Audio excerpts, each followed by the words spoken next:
శ్రీమాత్రే నమ. ద్రాం దత్తాత్రేయ నమ. శ్రీ గురుభ్యో నమ.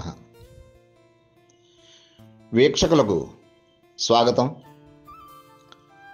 వివాహ విషయంలో ఏకనక్షత్ర జాతకుల యొక్క వివరాలు తెలుసుకుందాం. రోహిణి, ఆర్ద్ర, పుష్యమి, మక, విశాఖ, శ్రవణం, ఉత్తరాభాద్ర, రేవతి, మృగశిర ఈ 9 నక్షత్రాలను జన్మించినటువంటి వధూవరులకు ఏకనక్షత్రం అయినప్పటికీ కూడా పెళ్లి చేసుకోవడానికి పనికి వస్తుంది.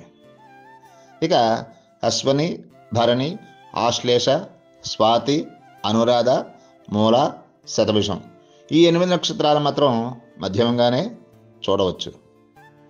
కృత్తిక, పునర్వసు, ఉత్తర, హస్త, చిత్త, జ్యేష్ఠ, పూర్వాషాఢ, ధనిష్ట, పూర్వభద్ర ఈ తారలు భార్యాభర్తలకు ఒకటి కాకూడదు. ఏకనక్షత్రంలో పాదభేదం కానీ రాశిభేదం కానీ ఉన్నచో దోషం లేదని కొందరు అభిప్రాయం మాత్రమే. అయితే ఈ నక్షత్రాల విషయంలో కొంచెం శ్రద్ధ వహించి చూసుకున్నట్లయితే మంచి శుభ ఫలితాలు కూడా మనం పొందవచ్చు.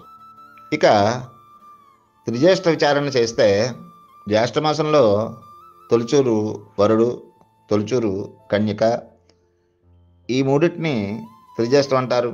వీటిలో ఒక జ్యేష్ఠం శుభకరము, 2 జ్యేష్ఠములు మధ్యమకరము, 3 జ్యేష్ఠులు ముఖ్యంగా విడివ్వాలనేటువంటి విధానం శాస్త్రంలో మనకి సూచిస్తోంది.